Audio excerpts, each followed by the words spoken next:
Hey guys, and welcome to episode 4 of the FIFA 22 AC Milan Career Mode. As you can see, we are currently in 4th place in the league. Currently a few points behind Roma, and not that many off Inter at the top of the table. But the same can be said about the teams below. They are not far behind us, so we need to pick up form towards the end of the season to secure a Champions League place, which is my aim. As you can see here, last episode we brought in the young Brazilian Tete. And in this episode he will make his full team debut for us. You can see at Shakhtar he has been in good form in the Champions League, scoring a few goals. Let's hope he can continue that form for us going forward. We come here to a second game up against Sampdoria using the second team. As you can see, Tete will make his debut in this game, as well as Pepe, I believe. And we pick up a 1-1 draw with Pellegrini scoring the goal for us and Quagliarella scoring for them. Here we get an offer for Simon Gier, the experienced Danish centre-back. And here I was contemplating whether or not I actually do want to sell him, because obviously he is old. It would be useful to cash in on the price we could get from him now, upwards of 40 million. But also at the same time, would I find anyone around that price who will be as good as him as a backup for the second team?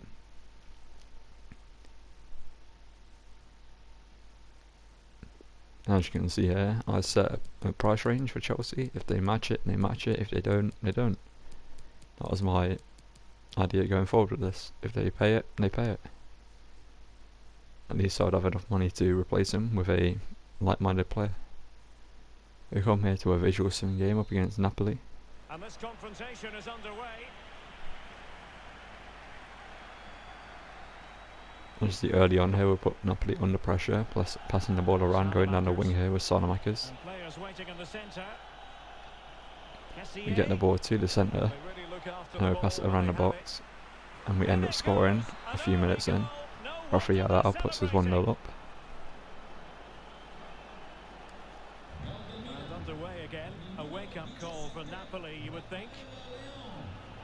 From kick-off we intercept the ball again and go forward yet again. Put Napoli under pressure early on here, and Sanamakers gets the second. Under 10 minutes we are 2-0 up. As you can see here,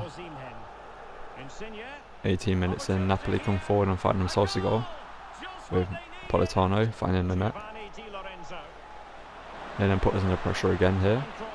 Coming in towards the half-an-hour mark, we can get the ball away and try to counter ourselves. As you can see, I step in here with Ante Rebic. He runs forward one-on-one with Alex Mele, fires a strike, and unfortunately Alex Murray makes a good save. So difficult for the striker. His presence alone just caused him a problem. As you can see here from the corner, I whip it in towards the head of Rebic. Unfortunately it just goes over, comes to Tonali who fires a strike, but Murray is able to save. We come on the attack here with Brahim who fires a strike, which just about goes wide. Back into the visual sim here, we put Napoli under pressure again. Passing the ball around. I step in here again, due to the pass I see ahead of me. And get Lee out onto the ball, cut it back, and run in, try to find an angle for a shot, but unfortunately Napoli step in. Playing out from the back here, we try to build up an attack, but unfortunately Cassier's pass is intercepted. And in the 45th minute Napoli put us under pressure. Coming forward with it to Osimhen. He finds Fabian who fires a strike into the top corner. Nothing Mark Magnan could do about that. And we are now on equal terms again, going to extra time at 2-2. Not extra time, going to half time I should say.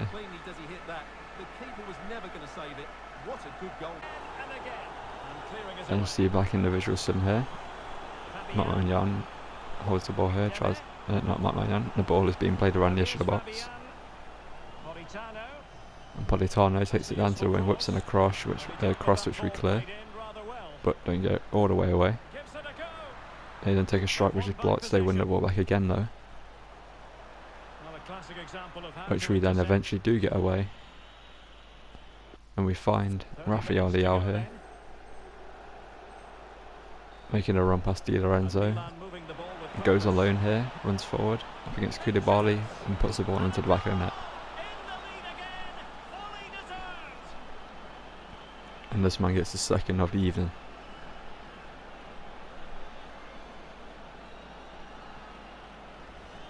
Well, just look at this again. The speed of counter-attack is so impressive, but he's still got so much work to do. Just look at the strength he shows to hold off the defender and still get his shot away. That's... And you see here, Napoli put us under pressure 75 minutes in, coming forward with Insigne. But we managed to get the ball off Osimhen and take it forward here with Cassier. Looking for Leao, who's in again here. He cuts it back, but unfortunately runs into the defender. In the 84th minute here, Napoli come forward again with Osimhen and Fabian, who tries to find Politano, but Teo Hernandez intercepts. Cassier's put under pressure, finds Leao, quick 1-2 here. And Leao brings the ball forward again here. I have the option to switch, but I end up going alone. But unfortunately, it's a poor shot from Leao, who was looking for his hat-trick. In the 90th minute here, Napoli come forward, or attempt to anyway, with Politano. Teo Hernandez puts him under pressure, but Politano somehow escapes him. Escapes Romagnoli as well, whips the ball in, but Maignan makes a huge save to secure his 3 points. Not 3 points, I should say, to get us through to the next round. Well, they do deserve I forgot it was a cup game. because of their quality in attacking areas, but they must show greater desire to defend when they lose possession. Otherwise, they'll have problems in the next round. And I don't think, Stuart, anyone can really quibble about what he put into the game.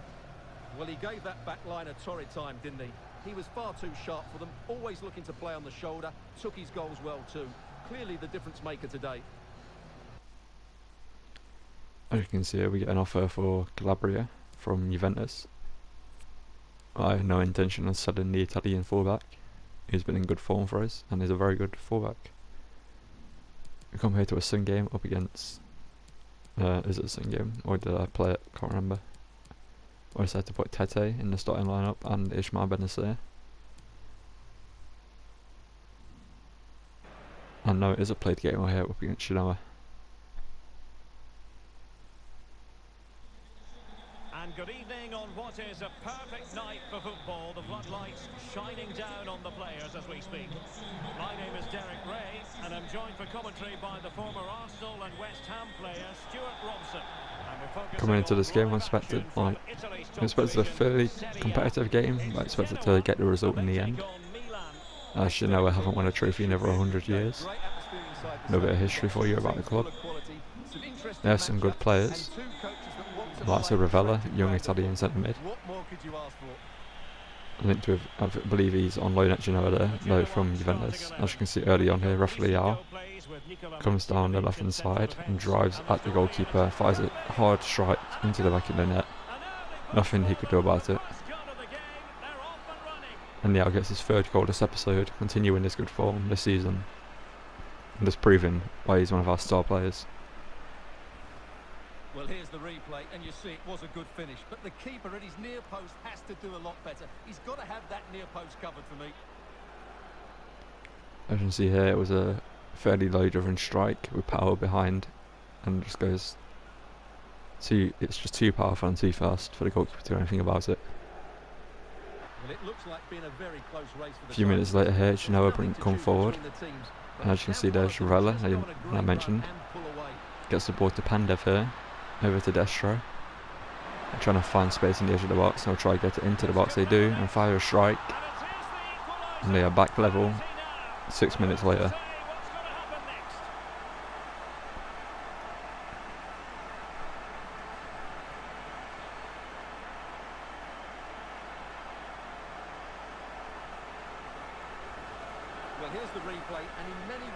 As you can see here, I step forward with Tomori, which opens the gap, and Romagnoli comes over to cover. Unfortunately, he can't get there in time.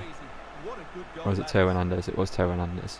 Mark Maignan just, again, too powerful of a strike similar to our goal for him to react in time to save it.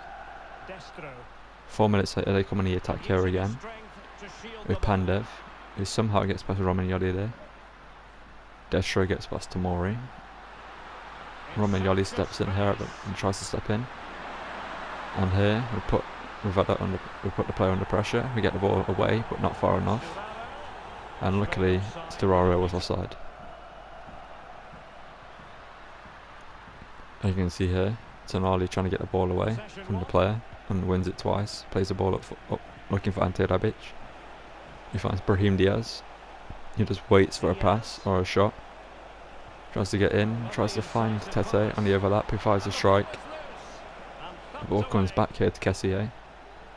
Here's the box just looking for a pass. Finds Tete again here, who tries to use his trickery and skill. Unfortunately, the defender read what he attempted to do. Everyday Calabria does well to win the ball here and hold off the defender, but Kessié loses the ball.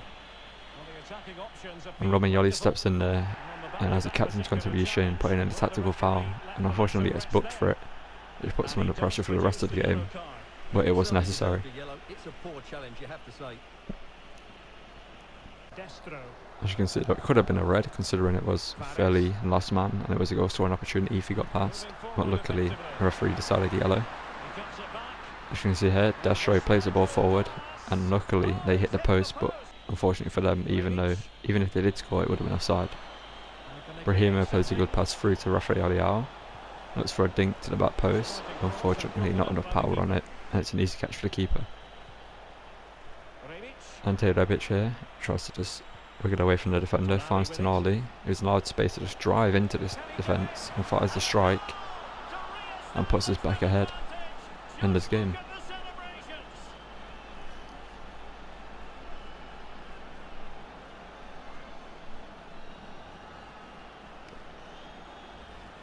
Here's the replay. Watch how he goes past his man with such ease, and it's just You can see the defender's trapped to the run of Ante Rebic. He strikes it with such power, the keeper has no time to react. What a good finish. And just left the space open for Sandro Tonali to fire a well-placed strike into the far left side of the goal.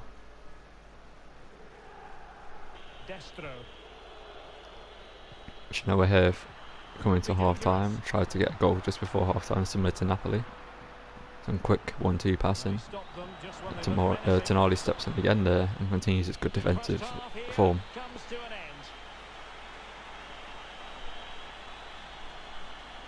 This man will get most of the plaudits use of the ball. And you see here early on in the second half, Genoa come out with what's the word I'm looking for? Tenacity.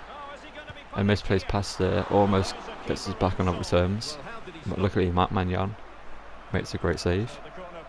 From the corner, Matt Magnan comes out and collects it, rolls it out to Tomori, who plays a pass forward for Leao,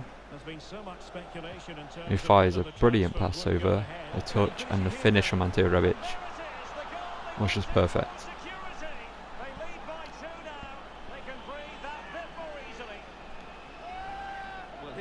And just look at this pass again. We'll look at it in greater detail in a minute in the replay. As in the instant replay, as I take a closer look at the pass, just give it the justice it deserves.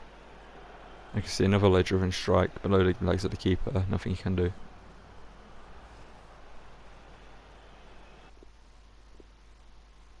Yeah, just look at this here, just lines up the pass, takes it onto his right foot, dinks it over, just enough power on it for Ante Rebic to get ahead of the defender. Take a nice touch on his left foot, sail for the shot, drives it low and into the back of the net.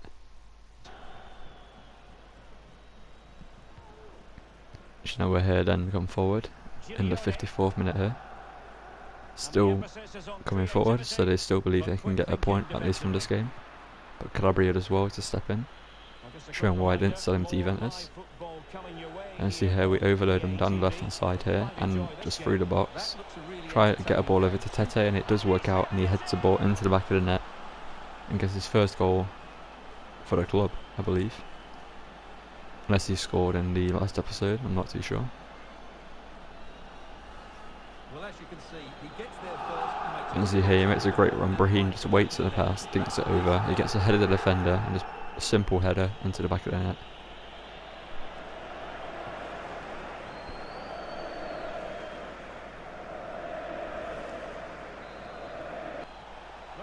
You see, we come forward again here with Tete. It's just causing Genoa problems since coming on. Using his body to good effect. Toure.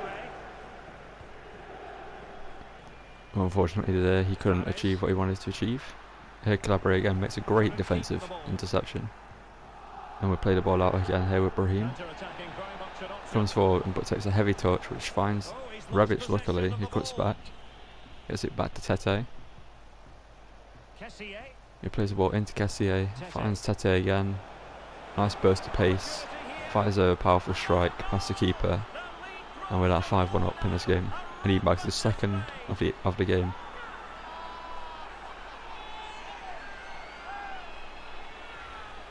Well, here it is again. He hits this so sweetly, doesn't he? You can see there's a nice burst of pace and a powerful right-footed strike into the side netting.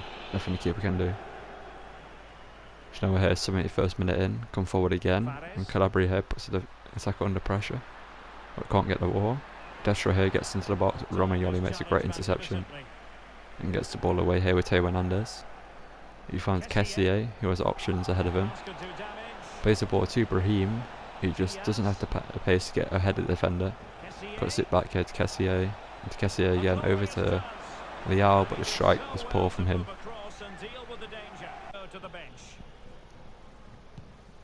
From a free kick here, they try find their player down the wing, and they do somehow, with Calabria actually winning the header.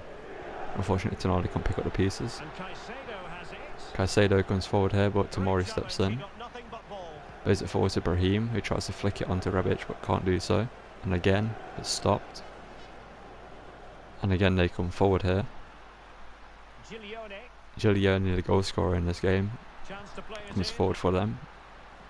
Goes into Torre in midfield. He finds Ravella and Caicedo, and luckily we get the ball away there and didn't give away a penalty.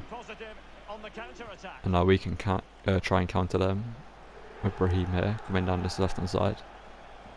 Cuts inside brilliantly past the defender and fires a strike which just about hits the goalkeeper, just about pushes onto the woodwork. Later on here, Genoa come forward here, and a brilliant tackle there, blocking the shot. And then we just clear it here, just get the ball away, and it's an easy 5-1 win. That is the end of the game, and Milan victorious. What did you think of that performance all told? You're absolutely right, Derek. Their attacking play was excellent, full of energy and pace, and the midfield completely dominated the game. And you see here we come to deadline day. The likes of Yuri Tielemans joining Barcelona, with Sam Ben Yedder joining Atalanta.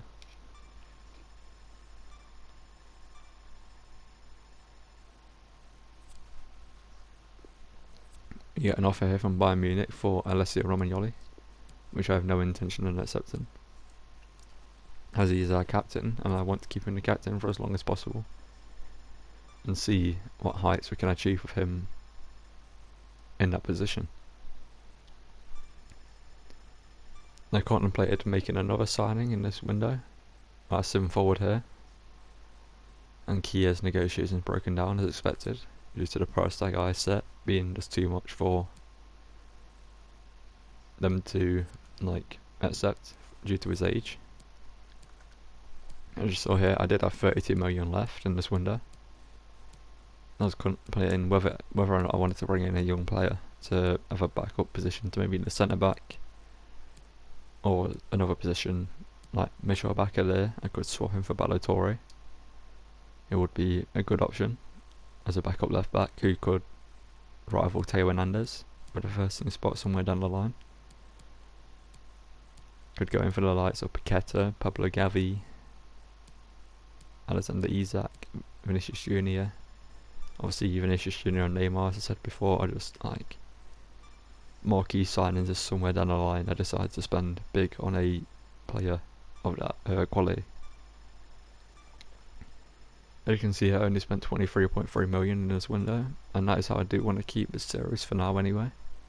I don't want to just go out there and spend big on the likes of Neymar, Vinicius Junior, Julian Alvarez, players like that, because Milan don't have that money, and it doesn't really make sense in terms of realism to just go out and sign the best players in the world, and plus it would make the series boring if I were to just win everything straight away. For example, the fact we, went out the Champions League is like actually a good thing because we have the option of now winning the Europa League, a competition that I think we can win. And in a later episode, you'll see how we fare in that. As you can see here, we'll look through the youth academy here. Release one player who's not good enough to make it, but you have some brilliant youth academy players who will be great first team players down the line. One thing I do want to do as we look through the scout report here is loan out quite a lot of them and sell a few, because if I decide to carry on this save when I've completed everything at AC Milan by taking another job, we will have like youth academy players from this team, I should say,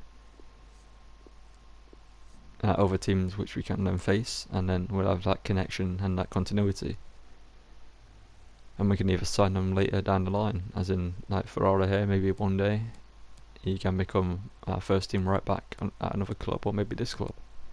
He has the potential to do so. Same with Salah here. As you can see, I decided to train him to centre back. I was going to say change, but for some reason I went with train, as he's 6'1", and I don't really want as many CDMs as we have, as he would be our third. Yeah, we're coming to the end of the episode here. Still in 4th place. Obviously with a draw at the start of the episode, I believe, anyway. If I remember correctly, yeah, we got a draw up against Sampdoria, and 2 wins.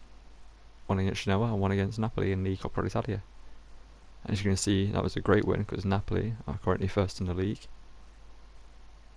1 point ahead of Roma, and only 6 points ahead of us. And we clearly shown we can meet them, so maybe we can catch up to them and fight for that 2nd or 3rd spot this season. You can see we face Torino, who are currently down in the relegation spots next episode. So I'm expecting an easy win there up against them, a team that I don't expect to be down there. Because of some players they've had or have in their team, you'd expect them to be at least mid-table. But currently this season they are not performing to the best of their abilities. But yeah, don't forget to like and subscribe, turn on notifications, and check these socials down below in the description. Drop them a follow and turn on notifications on my Twitch when I go live. I will see you guys in the next episode. Thank you for watching, and goodbye.